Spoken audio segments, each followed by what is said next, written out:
세계 최대 경제대국을 자부하는 중국인들이 한국 여권 앞에서 당혹감을 감추지 못했다고 합니다. 도대체 무슨 일이 있었길래 이런 반전이 일어난 걸까요? 베이징대를 나온 엘리트였던 그녀가 한국의 저력을 깨닫게 된 놀라운 이야기 지금 바로 시작합니다.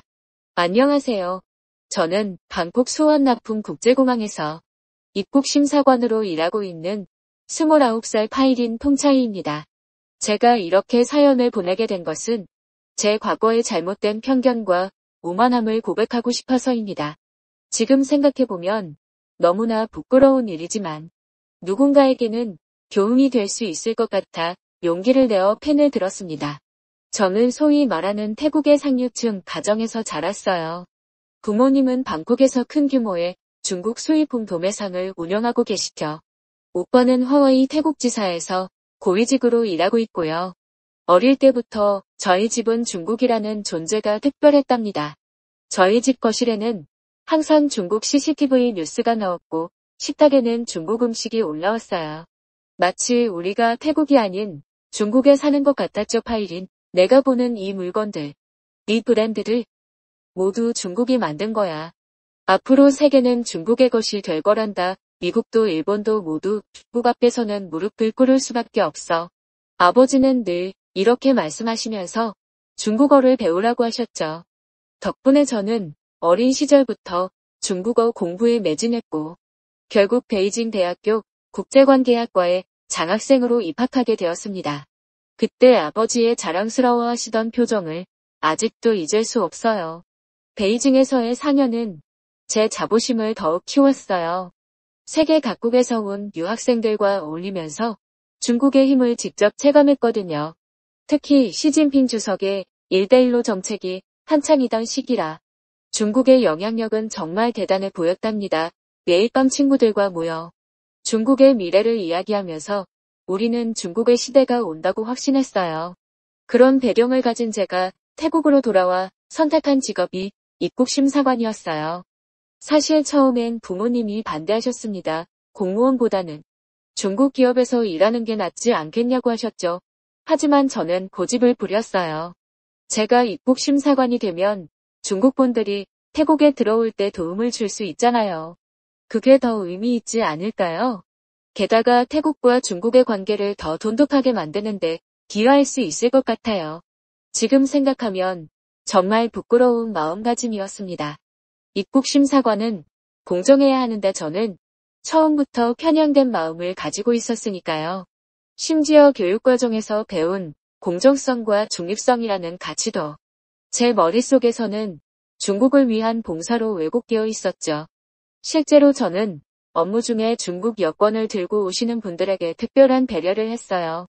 다른 심사관들이 꼼꼼히 확인하는 서류들도 대충 넘기고 영어로 말씀하시는 것을 알면서도 일부러 중국어로 응대하면서 친근감을 표시했죠. 심지어 중국 여행객들이 많이 오는 시간대에는 제가 자원해서 근무를 섰답니다. 반면에 다른 나라분들에게는 굉장히 까다롭게 굴었어요. 특히 한국분들이 오시면 더 그랬던 것 같네요. 이유가 있었어요. 한국 사람들이 가진 자부심이 저는 너무 거슬렸거든요. 저희는 상성이 한국은 세계에서 이런 이야기들을 들을 때마다 속으로 비웃었답니다. 제 기준에서 한국은 그저 중국의 그늘 아래 있는 작은 나라일 뿐이었으니까요.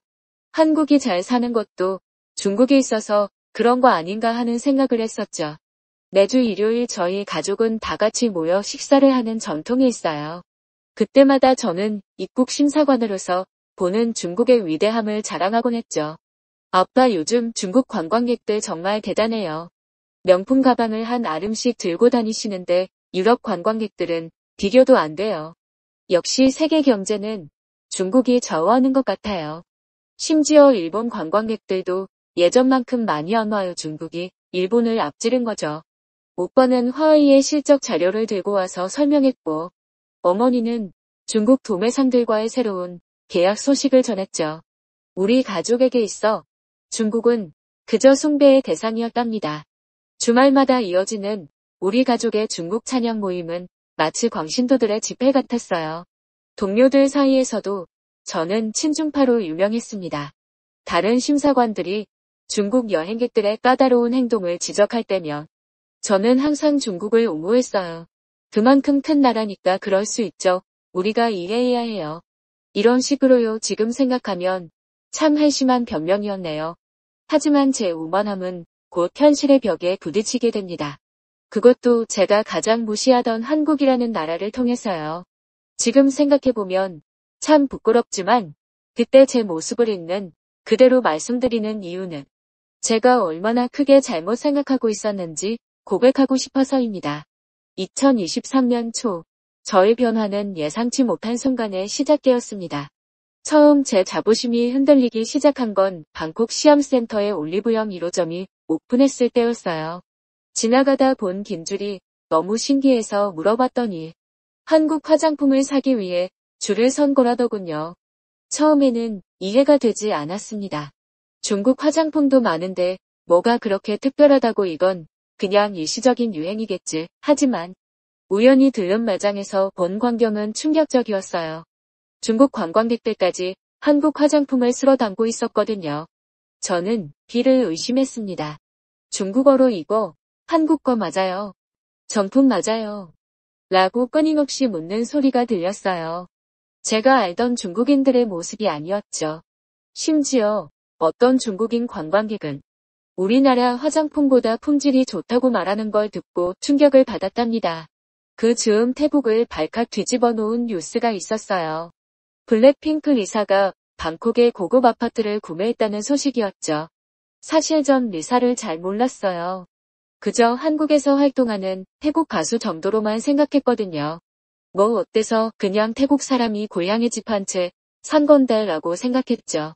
하지만 곧 제 생각이 얼마나 단순했는지 알게 됐어요. 리사의 부동산 구매는 단순한 집 구매가 아닌 전 세계적 스타일 기환을 의미했거든요. 공항에서 근무하다 보니 리사의 인기를 실감하게 됐어요. 전 세계에서 오는 여행객들이 리사의 나라 태국을 외치며 좋아하는 걸 보면서 한국의 영향력이 생각보다 크다는 걸 조금씩 느끼기 시작했답니다. 심지어 중국 관광객들조차 리사의 포스터를 들고 입국하는 걸 보면서 이건 뭔가 다르다는 생각이 들었어요. 특히 충격적이었던 건 입국 심사 과정에서였어요. 어느 날 중국 승객 한 분이 한국 여권을 위조한 사실이 적발됐습니다. 그분은 계속해서 한국 여권이면 어디든 쉽게 갈 수 있다고 해서 라고 말씀하시더군요. 그동안 수많은 위조 여권을 발견했지만 중국인이 한국 여권을 위조한 건 처음이었어요. 저는 의아했어요. 왜 중국 여권이 아닌 한국 여권을 위조했을까? 그래서 찾아보게 됐죠. 그리고 알게 되었습니다. 한국 여권이 세계 3위의 파워 여권이라는 사실을요. 무려 191개국을 무비자로 방문할 수 있다니. 중국 여권의 80여 개국과는 비교도 안 되는 숫자였어요. 심지어 미국이나 일본보다도 높은 순위라는 사실에 저는 큰 충격을 받았습니다. 이런 일들이 쌓이면서 저는 점점 더 혼란스러워졌습니다. 공항 면세점에서도 변화가 느껴졌어요. 예전에는 중국 고객들이 유럽 명품을 주로 구매했다면 이제는 한국 화장품 매장에 더 긴 줄이 섰거든요. 심지어 중국 단체 관광객들의 필수 코스가 한국 화장품 매장이 되어 있었죠. 언니 이거 한국 거예요. 우리 가게는 중국 화장품만 팔아서. 어느 날 저희 어머니의 도매상에서 일하는 직원이 제게 물어보더라고요. 저도 모르게 짜증이 났어요. 하지만 그 짜증이 제 자존심이 상했기 때문이라는 걸 깨달았죠. 평소 중국 제품만 고집하던 직원들까지 한국 제품에 관심을 보이는 게 못마땅했던 거예요. 더 충격적인 건 우리 가족 모임에서 일어난 일이었어요. 항상 중국 제품만 고집하던 저희 사촌 언니가 한국 화장품을 들고 온 거예요. 야, 이거 진짜 좋더라. 중국 거랑 급이 다르다니까. 우리 엄마도 이제 한국 화장품만 쓰셔. 솔직히 말해서 중국 화장품은 품질이 좀 불안정하잖아. 전 순간 할 말을 잃었어요. 심지어 오빠의 와이프까지 중국 화웨이폰 말고 삼성폰 살까봐. 요새 카메라 성능이 대박이래라고 말하는 걸 듣고는 정말 세상이 달라졌다는 걸 실감했답니다. 입국 심사관으로 일하면서 보는 풍경도 달라졌어요. 한국 여권을 가진 분들은 당당하고 자신감 넘치는 태도로 심사대에 서시는 반면 다른 나라분들은 왠지 모르게 긴장한 모습이었죠. 특히 제가 그토록 믿었던 중국 여행객들조차 한국 브랜드의 쇼핑백을 들고 다니는 모습을 보면서 제 편견이 얼마나 잘못됐는지 깨닫게 됐어요. 제가 한국에 대한 편견을 버리고 있을 때쯤 우리 가족에게 큰 시련이 찾아왔습니다. 중국의 제로 코로나 정책이 시작된 거예요. 처음에는 일시적인 거라 생각했죠. 곧 괜찮아질 거야 라며 서로를 안심시켰지만 상황은 점점 심각해졌어요. 파일인 이번 달 매출이 80% 이상 줄었어. 이러다가 직원들 월급도 못 줄 것 같다. 아버지의 한숨 소리가 무거웠습니다. 20년 넘게 운영해오던 중국 수입품 도매상이 휘청거리기 시작한 거죠. 중국에서 물건이 들어오지 않으니 재고는 바닥나고 기존 거래처들은 하나 둘씩 문을 닫았어요. 어머니는 매일 밤 중국 현지 파트너들과 통화하시느라 잠도 못 주무셨어요. 상황이 나아질 때까지만 기다려보자는 말만 되풀이할 뿐이었죠. 하지만 상황은 나아지지 않았습니다. 오히려 날이 갈수록 더 안 좋은 소식만 들려왔어요. 50명이 넘는 직원들의 생계가 걸린 문제였어요. 대부분이 10년 이상 함께 일한 가족 같은 분들이었죠. 어떤 분들은 자녀 학비 때문에 또 어떤 분들은 대출금 상환 때문에 밤잠을 설치셨다고 해요. 들의 불안한 눈빛을 볼 때마다 가슴이 아팠습니다. 더 큰 충격은 오빠에게 왔어요. 화웨이가 미국의 제재로 글로벌 시장에서 급격히 위축되면서 태국 지사도 구조조정 소식이 들려오기 시작했거든요. 오빠가 그토록 자랑스러워하던 회사가 이렇게 흔들리는 걸 보는 게 너무 안타까웠어요. 사실 나 이직 준비 중이야. 삼성전자에 어느 날 오빠가 조심스럽게 고백했어요. 화웨이에서 고위직이었던 오빠가 이직을 고민한다는 건 상황이 정말 심각하다는 뜻이었죠. 게다가 하필 삼성전자라니 저희 가족에게 삼성은 항상 경쟁자였어요. 화웨이가 반드시 이길 거라고 믿었던 상대였죠. 미쳤어. 너 중국 기업 배신하고 한국 기업으로 간다고? 화웨이가 널 어떻게 키워줬는데? 제가 화를 내자 오빠는 차분히 대답했어요. 파일인 이제 깨어나야 해. 봐봐. 삼성은 태국에 대규모 투자하면서 일자리를 늘리고 있잖아. 현대자동차도 마찬가지고 반면 중국 기업들은 다들 철수하거나 축소하고 있어. 이건 현실이야. 오빠의 말이 맞았어요. 최근 들어 한국 기업들의 태국 투자가 급증하고 있다는 뉴스를 심심치 않게 접했거든요. 삼성전자는 태국을 동남아시아 생산기지로 삼겠다고 발표했고 현대자동차는 전기차 생산시설을 짓겠다고 했죠. 수천 명의 새로운 일자리가 생길 거라는 전망도 있었어요. 설상가상으로 우리 가게의 단골 거래처들이 하나, 둘 한국 제품으로 눈을 돌리기 시작했어요. 중국 제품만 고집하다가는 장사를 접어야 할지도 모른다고 했죠. 아저씨 미안한데 이제 한국 화장품이랑 전자제품 위주로 가게를 바꾸려고요. 손님들이 다 그쪽을 찾으시네요. 중국 제품은 이제 안 팔려요. 20년 단골의 이런 말을 들으며 아버지의 어깨가 처져갔어요. 결국 어머니가 먼저 입을 여셨죠. 여보 우리도 이제 변해야 하지 않을까요? 한국 제품 수입도 알아보고 더 늦기 전에 그 말에 저는 벌떡 일어났어요. 안 돼요. 우리가 어떻게 지금까지 중국과 쌓아온 관계는 어떡하고요? 잠깐의 어려움 때문에 우리의 정체성을 버릴 순 없어요. 곧 나아질 거예요. 하지만 제 목소리가 떨리고 있었어요. 왜냐하면 저도 알고 있었거든요. 이게 잠깐의 어려움이 아니라는 거요. 이건 시대의 변화였고 우리가 피할 수 없는 현실이었죠. 매일 공항에서 보는 광경이 그걸 증명했어요. 한국행 비행기는 늘 만석이었고 귀국편에는 한국 제품을 잔뜩 든 승객들로 가득했죠. 반면 중국행 비행기는 점점 줄어들었어요.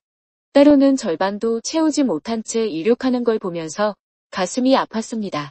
어느 날은 중국 관광객이 한국 화장품을 대량 구매하는 걸 보면서 참을 수 없는 모멸감이 들었어요. 예전에는 중국 제품을 사기 위해 전 세계 사람들이 줄을 섰는데 이제는 정반대의 상황이 된 거죠. 파일인 너무 완고하게 생각하지 마. 시대가 변하는 걸 우리가 어떡하니? 우리도 변해야 살아남을 수 있어. 아버지의 이 말씀이 제 마음을 흔들어 놓았어요. 평생 중국을 신봉하던 아버지도 현실을 인정하는데 제가 이렇게 완고한 건 어쩌면 두려움 때문이었을지도 모르겠어요.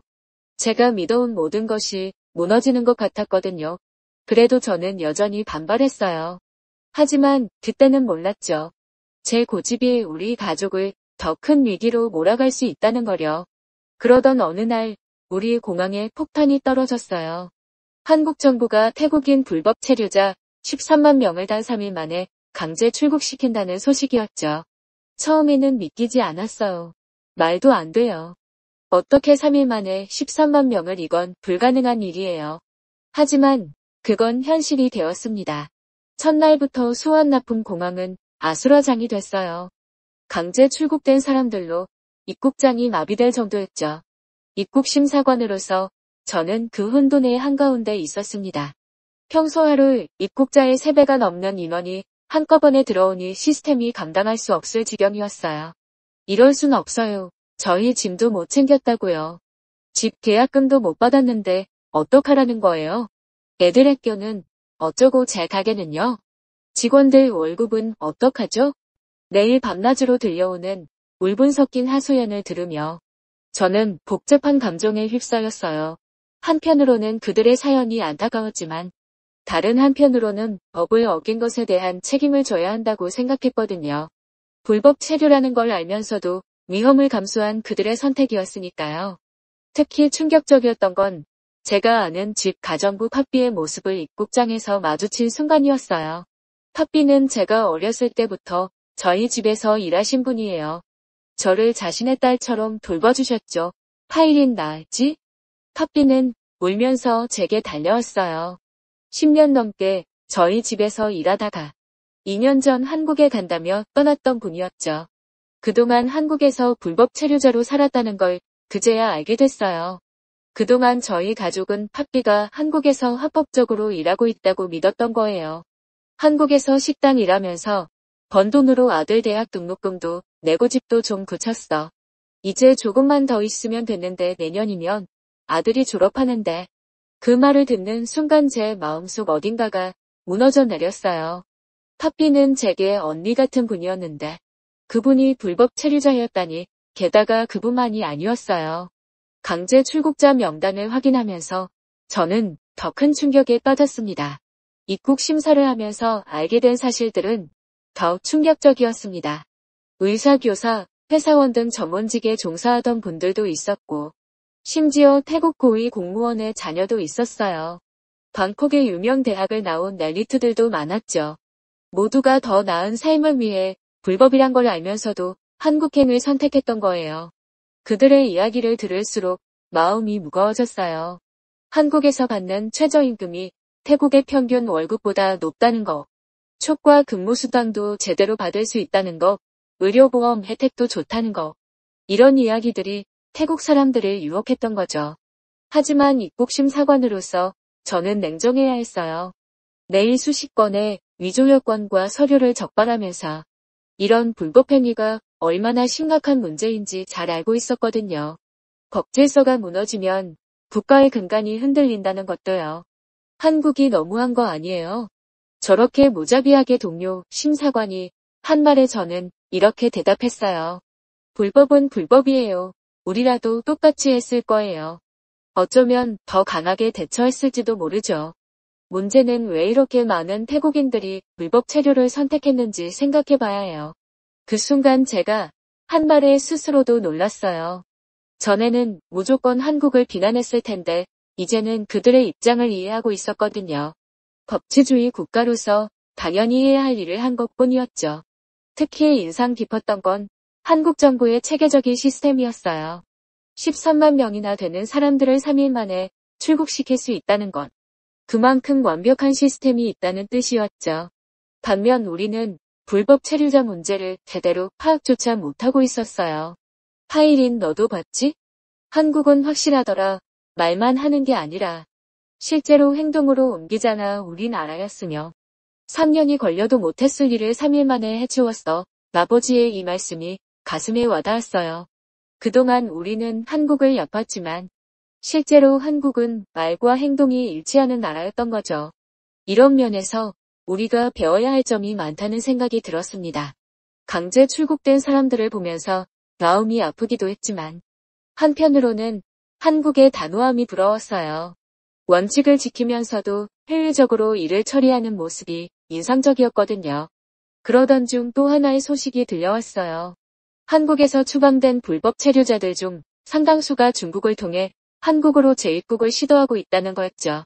그리고 그 과정에서 우리가 전혀 예상하지 못한 사실이 드러나게 되었습니다. 대규모 강제 출국 사태 이후 우리 입국 심사국은 비상이 걸렸어요. 재입국을 시도하는 사례가 늘어날 것을 대비해 각국의 비자 정책을 철저히 분석하라는 지시가 내려왔죠. 저는 그 프로젝트의 책임자가 되었습니다. 파일인 자네가 중국어도 잘하고 국제관계도 전공했으니 적임자일 것 같아. 특히 중국과 한국의 비교 분석이 필요한데 자네라면 객관적으로 할 수 있을 거야. 상사의 말씀에 자부심을 느꼈지만 곧 그 자부심은 충격으로 바뀌었어요. 각국의 비자 정책 데이터를 분석하면서 알게 된 사실들이 저의 모든 편견을 무너뜨렸거든요. 이게 말이 돼요. 한국 여권이 세계 3위라고요? 이 데이터 맞나요? 네, 맞습니다. 헨리 여권 지수로 봐도 더 패스포트 인덱스로 봐도 같은 결과예요. 동료들도 제 말에 놀랐어요. 무비자 입국이 가능한 국가가 무려 191개국. 이건 미국보다도 영국보다도 높은 순이었어요. 제가 그토록 믿었던 중국은 80개국 정도에 불과했죠. 이건 단순한 숫자가 아니에요. 제가 회의에서 발표했죠. 국제사회가 그 나라를 얼마나 신뢰하는지 보여주는 지표예요. 한국인들의 자부심이 결코 과한 게 아니었네요. 오히려 그들의 자부심은 충분한 근거가 있는 거였어요. 한국은 이제 더 이상 우리가 아는 그 한국이 아닌가 봐요. 우리가 멈춰있는 동안 한국은 계속 앞으로 달려갔던 거죠. 제 말에 동료들도 고개를 끄덕였습니다. 특히 인상적이었던 건 한국의 소프트 파워였어요. BTS, 블랙핑크 같은 K-팝은 물론이고 넷플릭스에서 차트 1위를 휩쓰는 한국 드라마들, 오스카를 수상한 영화들, 심지어 한국어를 배우는 외국인의 수가 중국어 학습자 수를 추월했다는 소식도 있었죠. 중국은 14억 인구의 수천 년의 역사를 가진 나라잖아요. 근데 5천만 인구의 한국이 문화적으로 이렇게 큰 영향력을 가지게 될 줄은 몰랐어요. 한 동료의 말에 모두가 공감했어요. 근데 파일인 너 알아? 우리나라 올리브영도 사실은 알아요. 한국 기업이죠. 전 줄곧 태국 기업인 줄 알았는데. 이런 대화를 나누면서 우리가 얼마나 한국의 영향력 아래에서 살고 있는지 새삼 깨달았어요. 매일 사용하는 제품들, 즐겨보는 콘텐츠들, 심지어 우리의 라이프 스타일까지 어느새 한국은 우리 일상 깊숙이 들어와 있었던 거죠. 이제 이해가 돼요. 왜 그렇게 많은 태국인들이 한국으로 가려고 했는지. 단순히 돈 때문만은 아니었던 거죠. 누군가의 이 말에 모두가 공감했어요. 한국은 단순히 돈을 벌기 위한 국가가 아니었어요. 더 나은 산, 더 발전된 문화를 경험하고 싶어하는 우리의 열망이 담긴 곳이었던 거죠. 그날 밤 퇴근길에 한 동료가 물었어요. 파이링 너 아직도 중국이 최고라고 생각해? 저는 잠시 침묵했다가 대답했습니다. 이제는 더 이상 그렇게 단순하게 생각하지 않아요. 세상은 우리가 생각했던 것보다 훨씬 더 복잡하고 한국은 우리가 알았던 것보다 훨씬 더 대단한 나라였어요. 그리고 그때 저는 결심했어요. 이제는 제 편견을 내려놓고 현실을 있는 그대로 보기로요. 하지만 그 결심은 곧 저희 가족에게 큰 도전이 되었습니다. 일요일 가족 모임 이제는 더 이상 중국을 찬양하는 자리가 아니었어요. 식탁에 늘 놓여있던 중국 백주 대신 소주가 놓여있는 것을 보고 시대가 변했음을 실감했죠. 아버지께서 무거운 표정으로 입을 여셨어요. 우리 가게 앞으로 어떻게 해야 할지 너의 생각을 듣고 싶구나. 더 이상 미룰 수 없는 것 같아 침묵이 흘렀어요. 20년 넘게 중국 제품만을 고집해온 우리 가게는 이제 폐업 직전이었습니다. 제로 코로나로 물건이 안 들어오는 것도 문제였지만 더 큰 문제는 수요가 급감한 거였어요. 창고에는 팔리지 않는 중국 제품들만 가득했죠. 아빠 제가 삼성전자 면접을 봤어요. 오빠의 갑작스러운 고백에 모두가 놀랐어요. 특히 저는 충격이었죠. 화웨이의 고위직이었던 오빠가 그것도 삼성전자라니. 예전에 오빠였다면 상상도 할 수 없는 일이었어요. 합격했어요. 다음 주부터 출근하면 돼요. 연봉도 화웨이보다 더 좋고 무엇보다 미래가 있어요. 화웨이는 이제 글로벌 시장에서 계속 밀려날 거예요. 어머니는 기쁨의 눈물을 흘리셨어요. 그동안 오빠가 화웨이에서 얼마나 힘들어했는지 알고 계셨나 봐요. 급여가 밀리고 거래처들이 하나둘 끊기고 동료들이 떠나가는 걸 보면서 얼마나 고민했을지. 하지만 저는 왠지 모를 배신감이 들었어요. 오빠 어떻게 우리가 그동안 중국을 얼마나 이건 우리 가족의 정체성을 버리는 거나 다름없잖아요. 말이 끝나기도 전에 아버지께서 차분히 말씀하셨어요. 파일인 이제 그만하자. 냉정하게 현실을 봐야 할 때야. 오빠도 결심했어. 한국 제품을 들여오기로 이미 다 알아봤단다. 내 아빠마저 우리 가게에 오는 손님들 봐. 다들 한국 제품 찾아. 중국 제품은 재고로 쌓여있고 이러다간 다 망해 직원들 생계도 있는데 우리가 고집만 부릴 수는 없잖니. 아버지의 말씀은 계속되었어요. 이미 한국의 여러 기업들과 접촉했다고 해요. 모두 제가 그동안 중국의 경쟁자로만 여겼던 기업들이었어요. 한국 기업들은 달러 품질 관리도 철저하고 애프터 서비스도 확실해. 거래 조건도 공정하고 이게 바로 선진국 기업이구나 싶더라. 중국 기업들처럼 갑질하거나 계약을 일방적으로 변경하는 일도 없어. 저는 혼란스러웠어요. 제가 평생 믿어온 중국 우월주의가 무너지는 것 같았거든요. 베이징대에서 배운 것들, 제가 확신했던 것들이 모두 허상이었단 말인가요? 교수님들이 그토록 강조하던 중국의 세기는 착각이었던 걸까요? 파일인 넌 입국심사관이잖아. 매일 그렇게 많은 사람 느낀 거 없어? 세상이 어떻게 변하고 있는지. 오빠의 질문에 저는 할 말을 잃었어요. 맞아요. 제가 보는 현실은 분명했어요. 한국행 비행기는 늘 만석, 귀국편에는 한국 제품을 가득 안고 오는 사람들, 심지어 중국인들조차도요. 얼마 전에는 중국 국적의 승객이 한국 화장품을 200개나 가지고 오다가 적발됐을 정도예요. 내일부터 가게 인테리어 공사 시작할 거야. 한국 제품 전문 매장으로 바꾸기로 했어. 이미 계약도 다 했단다. 아버지의 단호한 어조에 더 이상 반박할 수 없었어요.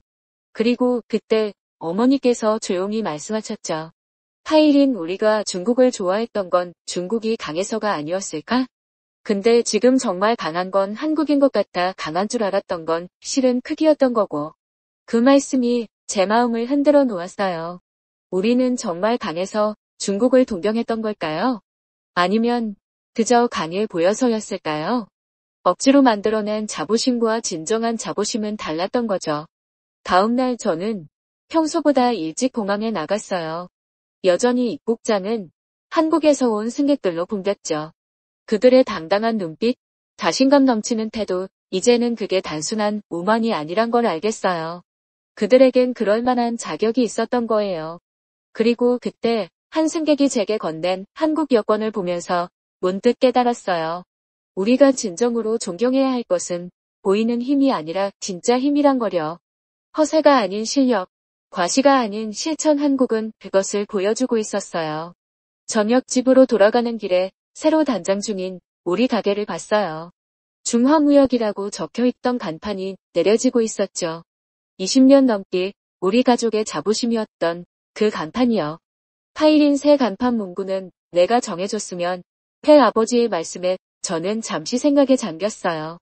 그리고 마침내 결심했습니다. 이제는 저도 변해야 할 때가 온 거예요. 시간이 흘러 우리 가게는 코리아 프리미엄이라는 새 간판을 달았어요. 제가 제안한 이름이었죠. 더 이상 거짓된 자부심이 아닌 진정한 가치를 팔고 싶었거든요. 변화는 생각보다 빨랐어요. 한국 제품을 찾는 손님들이 늘어나면서 매출은 3개월 만에 예전의 2배를 넘어섰죠. 특히 놀라웠던 건 중국 관광객들의 반응이었어요. 한국 정품 맞아요.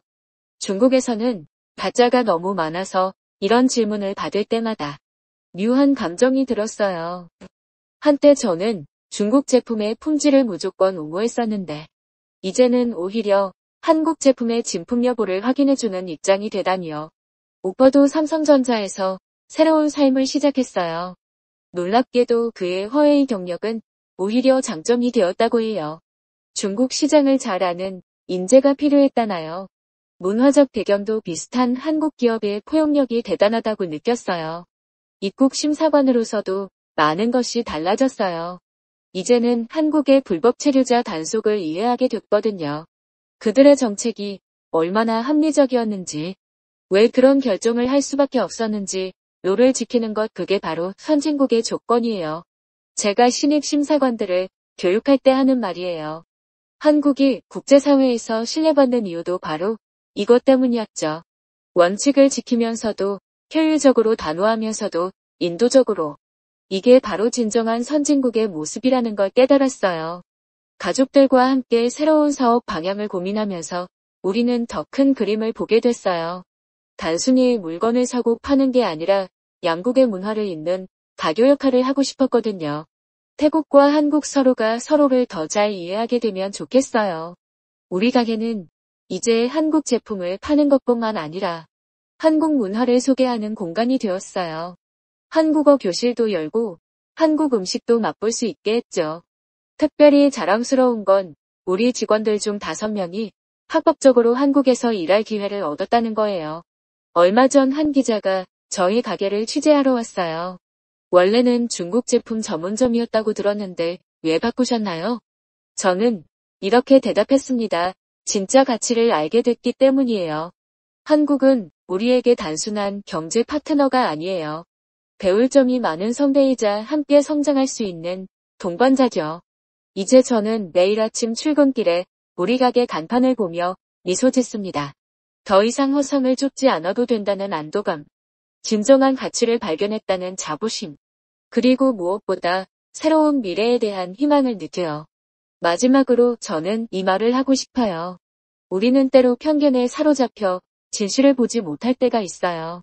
하지만 현실을 읽는 그대로 받아들일 용기가 있다면 그것이 바로 새로운 시작이 될 수 있답니다. 한국이 저에게 가르쳐준 가장 소중한 교훈이에요. 제 이야기가 태국과 한국의 더 나은 관계를 위한 작은 디딤돌이 되길 바라며 이만 마치도록 하겠습니다. 들어두셔서 감사합니다. 오늘의 사연은 여기까지인데요. 태국 입국심사관 파이린 통찰 씨의 감동적인 사연 감사하며 앞으로도 응원하겠습니다. 구독과 좋아요 한 번씩 부탁드립니다. 감사합니다.